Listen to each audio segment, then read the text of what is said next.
Happy International Women's Day again, everyone who's tuning in to today's program for International Women's Day.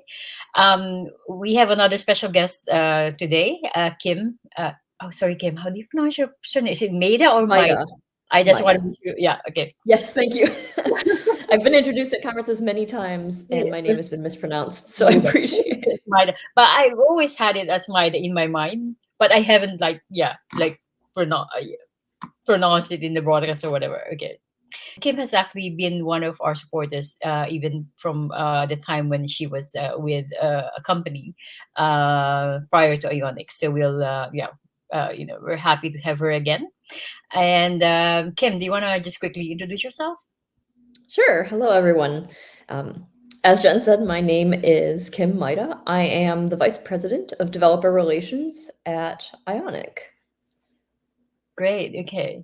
Um, so let's maybe talk about Ionic, first. Like, what do you want to? I know about Ionic because when we were holding a few events in the past in London for women who code. I think some of your DevRels, I mean, they probably have moved on to other companies now because it's been a while. But some of your DevRels were actually helping us, conduct trainings. So for those who are not familiar with Ionic, maybe you can talk about the company first and what Sure. the products and platforms are. Yes.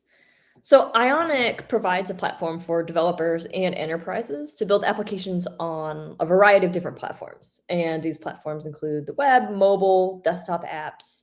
We have an open source SDK, and the open source SDK includes a UI toolkit of mobile optimized components and transitions. It also includes a CLI, and then it has a native runtime. The native runtime is called Capacitor, and this is something that allows developers to access the native device features with JavaScript. So things like camera, accelerometer, geolocation, notifications, all of the features that people know and love and care about on their mobile phones. The SDK supports React, Angular, and Vue, and also vanilla JavaScript. And then in addition to this, Ionic also provides a cloud delivery, and this basically enables companies to be able to compile the native binaries and then deploy apps to the app stores, like Google Play Store and the Apple App Store. And it can set up CI/CD automations and push live updates to production mobile apps as well. And Ionic also provides commercial native solutions for larger companies and enterprises. So this is essentially how we fund keeping our SDK completely free and open source. We make our money by offering things that larger companies need, like secure storage, biometrics, payments, that type of thing. And so in addition to that, we also support composable architecture. We have another open source library called Stencil, which is a web components toolchain. So we have Stencil, and then we also have Portals, which is a modern web view for providing web experiences inside native mobile applications. So you can think of that as kind of the micro front ends in a native mobile space. So it's great to hear, about all the aspects, of the products that Ionic has. Because even though, I've had some exposure to it, as I said, through our workshops that we've done with some of your colleagues in the past, I didn't realize there's actually a broader, functionality that's available out there. And I've always viewed Ionic as more for, I would say, like independent developers and all that. So it's good to hear about the enterprise aspect of it as well. That's funding bits that hopefully independent developers are using, or are actually using. And they don't need to obviously pay for it because it's already funded by the efforts that you have for enterprise customers. So that's really Yes. good to know. Yeah, and good to understand how the ecosystem sort of works. That's good. So um just wanted to actually check because I know you joined Ionic. When was that? Was it last year or no? It was last year, wasn't it? Yeah. Yeah, April. It's Yeah. it's almost been a year now, Yeah. actually. Yeah. Time has been very weird during COVID, Yeah, so it definitely. feels like it was not that long ago, but it's actually been a while. Yeah. So having joined Ionic, can you tell us why the mission, vision, and values of the company appeal to you or appeal to you? So that's a great question because that was one of the main drivers for me joining Ionic in the first place. One thing that I really love, and we already actually kind of touched on it, was the approach that Ionic takes to open source and commercialization. So Ionic's SDK that I just sort of talked through, and the other open source offerings like Stencil are Mhm. always going to be free and they're always going to be open source. And I love that this is the case. The open source is completely secure because we fund it by using enterprise products. And the enterprises use the open source, but then they also have support and advisory and Yeah. other types of paid solutions that are sort of specifically needed by large companies. So the availability of the open source to independent developers and smaller companies and startups and folks like that will never be at risk or in jeopardy. And we'll never turn around and say, oh, now we're charging for this component of the open source or something like that will never happen. And I really love that model for open source that is coming from a company. And I really appreciate that it's working very well for Ionic. Um, the other thing that attracted me to Ionic is that Ionic is always moving forward. So we're never sort of resting on our laurels if things get a little bit tough, like competitively or anything like that. We don't just burrow deeper into the things that we already do. We start to look around for how can we innovate? How can we create something new? How can we take our current products in different directions in order to provide more value to more app builders out there? And I really appreciate the sort of Ionic is at a size and stage that I really enjoy being a part of companies at this phase where we're established, but we're still moving really quickly. And I always appreciate that sort of growth mindset in addition to kind of the stability that you get at a company that isn't, sort of fresh off the press. Ionic also has a very large and thriving developer community. So as a member of developer relations, philosophy, and sort of practices, I love to work with these communities, and it's really exciting to work with a group of people who are so passionate about the technology and have been passionate about the technology for many years in some cases. Yeah, I mean, you folks are really busy and engaged. Yeah, I remember I saw you and Mike Hartington here in London. I think it was late last year, and you were involved in some conferences. I believe one of you gave a talk, and you also had a stand in one of those conferences. So it's good to see companies starting to also get back into supporting in-person events because I think a lot of people missed well, I'm one of them. I miss Yeah, in-person I know events. I did too. I definitely missed it. Yeah, yeah. So I hope you had a good time when you were here in London last time. Yeah, it was great. I love London. Good, good. Okay. So what's your approach to innovation and how is it unique in the sector that the company is in? I think you already mentioned some of them, but if there are Yeah, and I can definitely go into this in greater depth. yeah. Um, so kind of like I mentioned before, Ionic doesn't stand still or like double down when things get tough. But I have a couple of sort of more specific examples of this. So years ago, Ionic used to use Cordova as its underlying technology to support cross-platform native Yeah, features. I remember that. But but Adobe stopped supporting it, and the developer experience story with Cordova was not super great. A lot of developers didn't feel very positively about Cordova as they were using it, Mhm. and the folks at Ionic basically saw this, and we knew that we could create something modern and something better. So we built a capacitor, and then we open sourced it. So for the last several years, Capacitor has been powering the Ionic platform as that native bridge. And it's very well received. Developers really like to use it. We've focused really heavily on the developer experience. And unlike Cordova, which ended up sort of being unsupported, we will always support Capacitor. Yeah, I remember that time actually because when we were doing those trainings, I think we were using Cordova still, at that time. And Yeah. I do And so remember. we'll like continue to support folks who are still on Cordova. There are plenty of companies who we're still relying on Cordova historically, and we continue to help them out. Of course, we would like them to migrate to Capacitor because it's a better tool, but um, we're definitely not just going to leave folks Yeah, like exactly. in the dust, kind of the way the developers of Cordova did already. Did Um, did you set like a date though by which time you would want to see all your customers using who are still on Cordova by we haven't set a date because we really want to ensure that the ecosystem will support them migrating off of Cordova. So some of the projects that I'm working on now are really to build out the capacitor ecosystem so Mhm. that when they do decide to migrate, they can do so with confidence that all of the different integrations and all of the plugins that they are currently using with Cordova will work with capacitor, like the capacitor alternatives.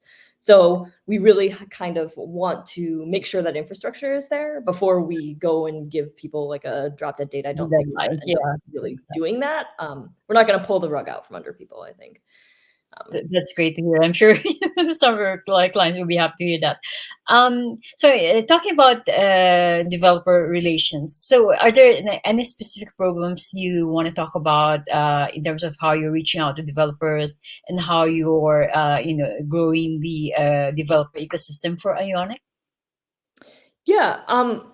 One thing, we're kind of saving a big announcement for our annual conference. So we have Mhm. IoniConf in at the end of May, and we're really focusing on the community. So I'm not going to sort of give away some of Yeah, the yeah. announcements that we'll make there, but we do have some exciting new things to share specifically for the community.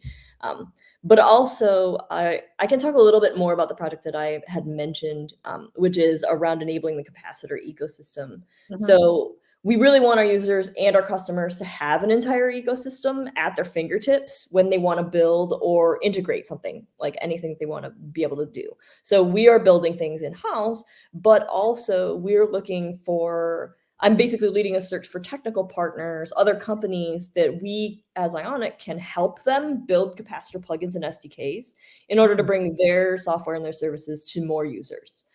So in that way, the ecosystem grows so that more people can confidently migrate to capacitor off of something that is less ideal than capacitor, and also those companies can reach more users who are on a more modern system by providing these things. And I'm looking for companies to partner with on this. We have developer experience engineering for capacitor, and we will totally help companies like build these things, and we will like pair program with you, and we will help you into the future, like if you need to migrate something or you're not sure what to do when there's a new release of capacitor or something like that. We're happy to help. So I'm looking for technical partners for that kind of experience, and then of course we'll work together to make sure that the plugins and SDKs are promoted to the developer community and that folks know about it and can get started using it. Sounds exciting. I'm curious now about that event in May and what you were announcing to the community. When you're allowed to actually share that, let us know so that we can also share it with the audience from these conferences for women in tech, especially. So it would Yeah. be good to hear Our about. our CFP is also open currently too. Oh, okay, okay. So if anybody's So an we Ionic can probably user or share. capacity Yeah, user or stencil user and is interested in speaking at that event, it is really centric on community. So we really want to hear from the community and the community's experiences. yeah, sounds good. And is that in person or and if it It's is, virtual. it's virtual. Okay, okay. Yes. So fully virtual. Okay. Yep.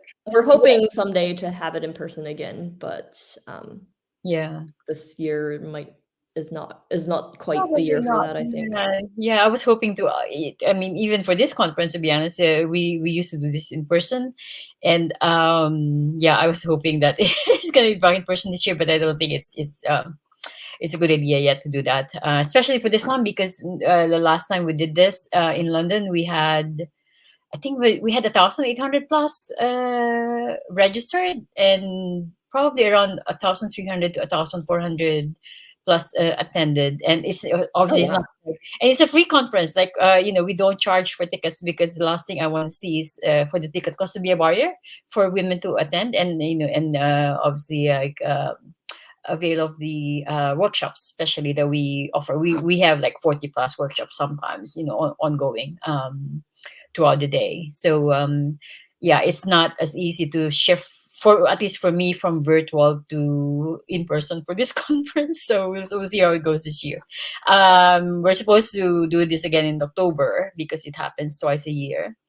So we'll see. And hopefully, if it's in person, we can still count on Ionic to Yeah. be supporting Yeah, I that. would love to be involved, with it in person too. Yeah, I've been involved a few times, but only virtual because it was during yeah, COVID, so it would yeah, be very exciting exactly. to be able to join in Exactly. person.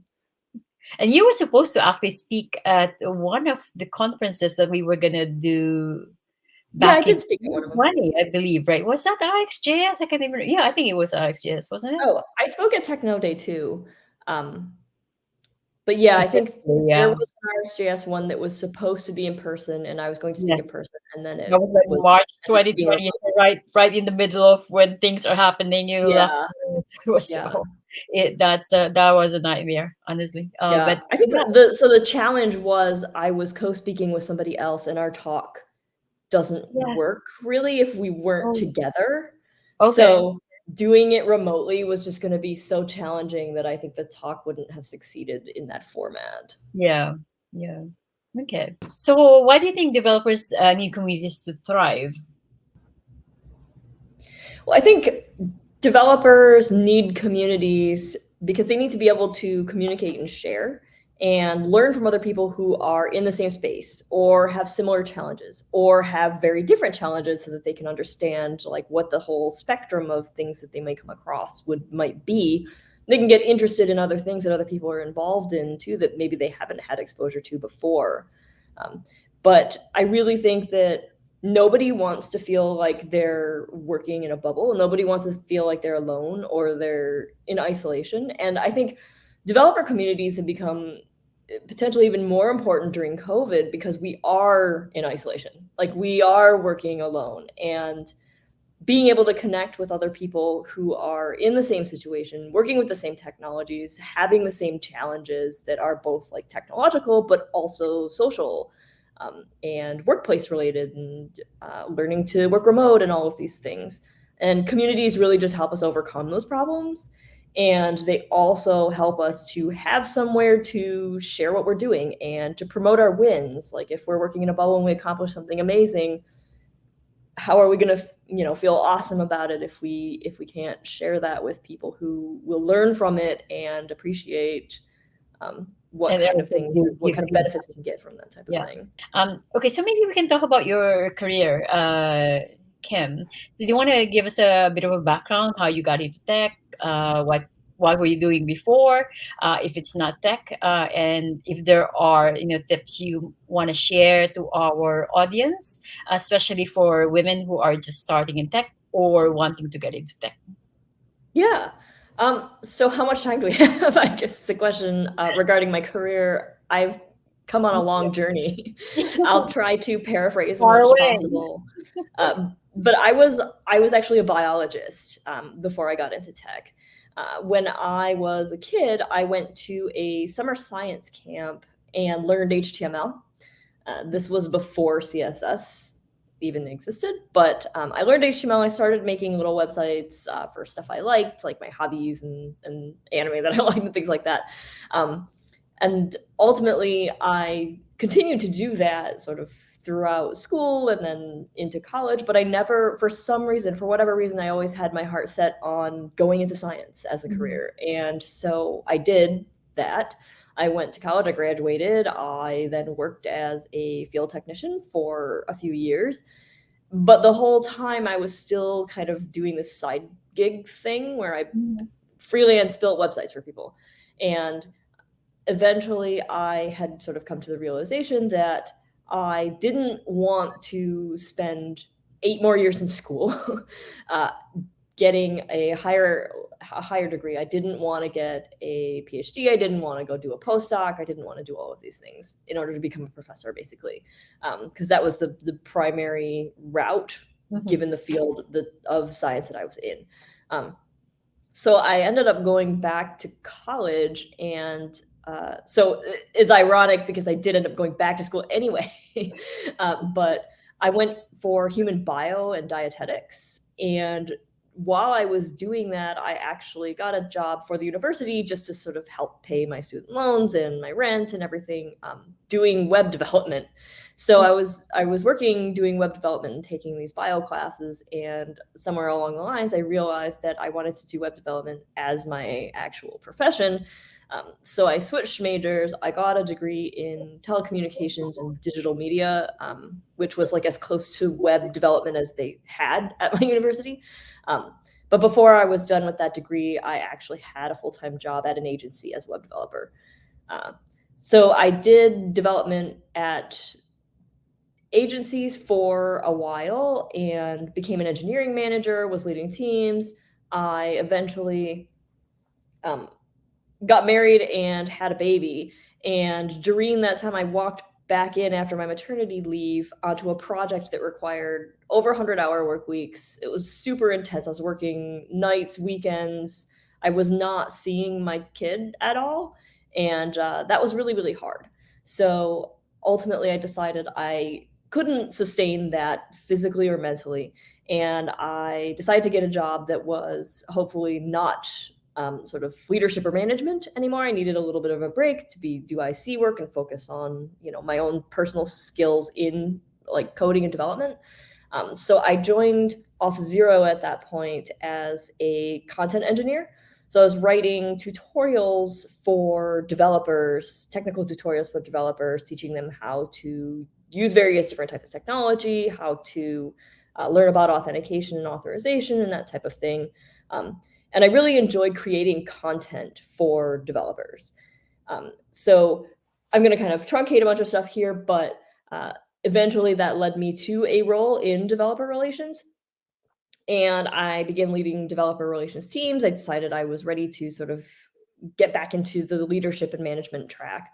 I led DevRel teams at a few different companies. I then went into developer marketing and sort of learned about the more holistic picture where you have DevRel as just one form of reaching out to developers and communicating with them. And I wanted to learn more on the business side. I wanted to sort of hone my skills of how do you approach the audience that your company as a successful business is trying to gain traction with. How do you reach out to those people? And that could be developers, but it could also be other people. It could be decision makers and engineering leaders and CTOs and CEOs and all of those people. So um, eventually, basically, like I followed that path. I was still speaking at events and things and kind of doing the execution and tactics as well as leading more of the strategy on the business side for developer relations. And that is currently where I'm still at. And I think like that's really kind of been my passion then too. I started to mentor other people also. I had gotten into DevRel kind of right as DevRel was really starting to take off. And so I've been doing it for quite a while, and I know that a lot of people are very interested in it. And also, I feel strongly about diversity and inclusion and women in tech. I have definitely had my share of tech jobs where I was in a very small minority being a woman. So yeah, and I started to get interested in mentoring people to sort of grow into their career, figure out what they wanted to do, figure out how to achieve what they wanted to achieve, and be an advocate for themselves.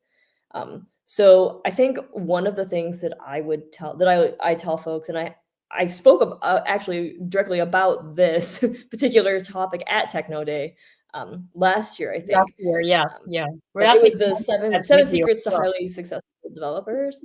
Yeah. Um, but yeah, one of the things that I definitely like to tell people is make sure that you're sharing your wins, and share them with your boss. And I think that this that particular thing was something that got me very far in my career because a lot of managers they try their hardest to make sure that they're on top of your accomplishments and they know what you've done that's remarkable, but there's plenty that happens that they don't see, especially if they're a good manager who doesn't micromanage every single little thing you do. So I think it's very important to make sure that when you have one-on-ones with your manager, you share your wins, you share your accomplishments, and you share your career goals. And doing that That's regularly, very like, important. you have to kind of take control of that yourself. I There were definitely times in my career where I just kind of did my job and tried to do really well and waited for somebody to notice, waited for to get promoted, and things would just happen a lot faster if I said, "Hey, this is my goal, and how do I get there? Here's what I've done so far. Here's what I think I have to do. Now, you, as my manager, tell me if this aligns with what you think I should do, and we'll sort of work it out from there." And that has really helped in my career, and I think that Yeah, it's I, something that can that's help. that's I completely agree with that approach because there was one time again I was mentoring someone, and she was saying to me, how can I like I want to be in this position, in a few years and all that, and she was just wondering how she'll like do that, like what are the steps she needs to follow. And the first thing I said to her is exactly what you said, that go and talk to your manager, tell him this is your goal in in like in 5 years or 2 years or whatever your time frame is. And I said it's really just a simple matter of talking to your boss and saying this is where I want to be, how can you support me, in terms of my goals. And she did that. She was really like what do you call this, shy or something, or not very confident about doing it, but she did. And then a few months, I met her again after, and then she was saying to me, oh, that really helped because at least he understands now where I want to be. And actually I think she's now an engineering manager, at the same company, so she's been there for a while. So yeah, as Kim has said, folks, it's really just a matter sometimes of having the courage to just have a simple conversation, right? And as she said, Kim, you have to advocate for yourself, because sometimes no one will do it for you. So that's Yeah. really really very good advice. Yeah. Okay. I think having your own plan too, like you establishing what you think you should do and then going to someone and saying, "Here's my impression of how I will get there." And then Yeah. have them say, "Yes, this, all sounds great. I support this," or have them say, "Well, maybe you should try, altering this a little bit because this will Yeah. get you there faster or more directly," or something like that. Yeah, then that is very, very good advice. So, given what we've been through the past 3 years, is there any like tips you wanna maybe share regarding, I don't know, self care or looking after yourself, and having a work life balance? Yeah. Yeah. So So I think one piece of advice that I would give people that I think has been really important for me is to make sure that you are prioritizing things you care about outside of your career also.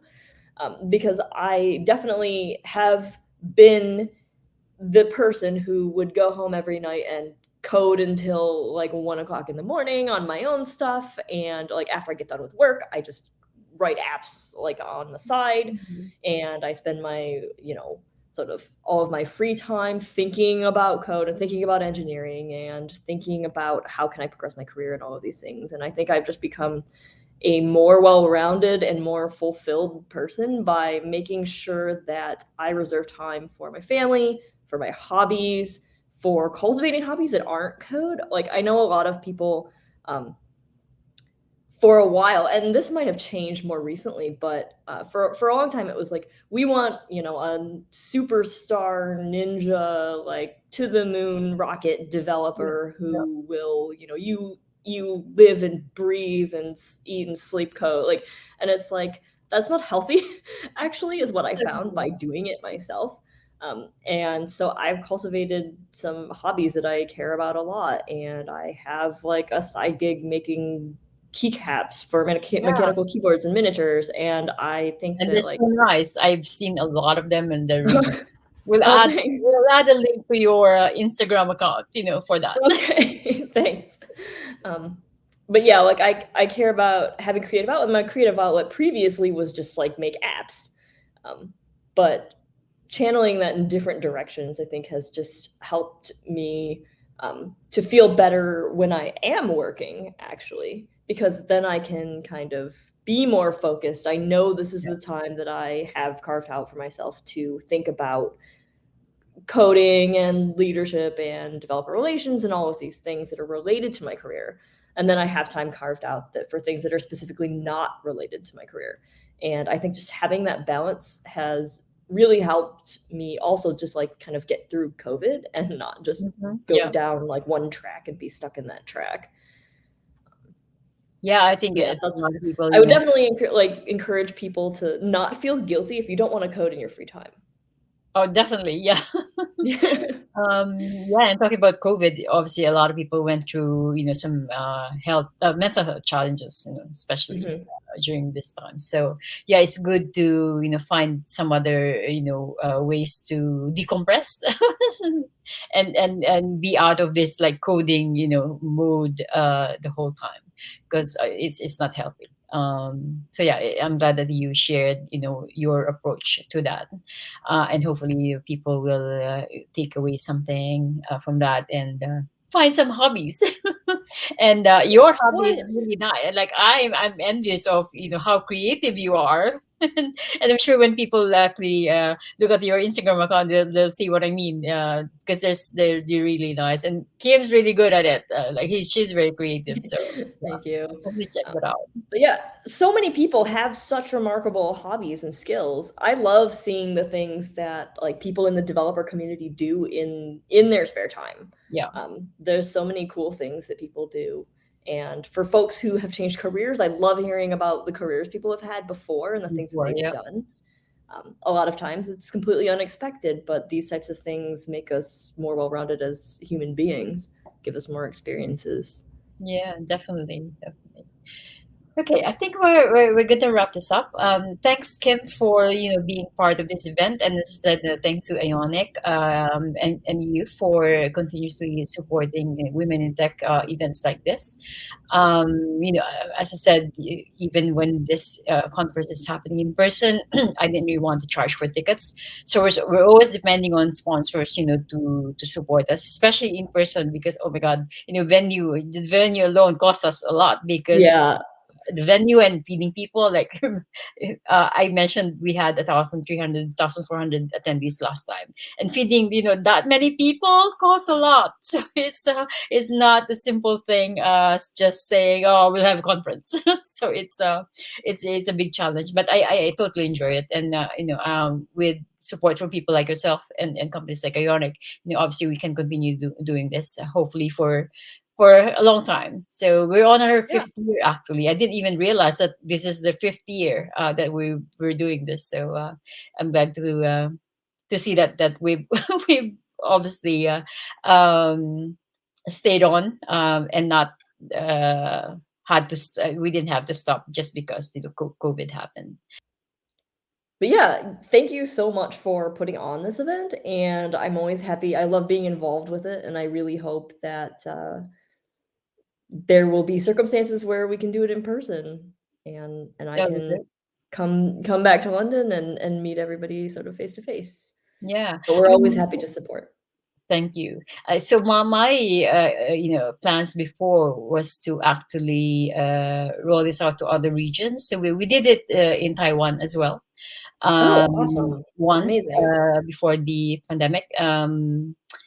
So hopefully when we're back in person, we'll be able to do this in other regions as well. London, of course, is going to be one of them because this is where we started. But yeah, I'd like to be able to do it in other regions as well. So yeah. That's So super exciting. you'll definitely hear from us. And thanks I again. look forward to it. And yeah, hope to see you soon in person. And thanks again, Ionic, for the support. Yeah, thank Thanks. you.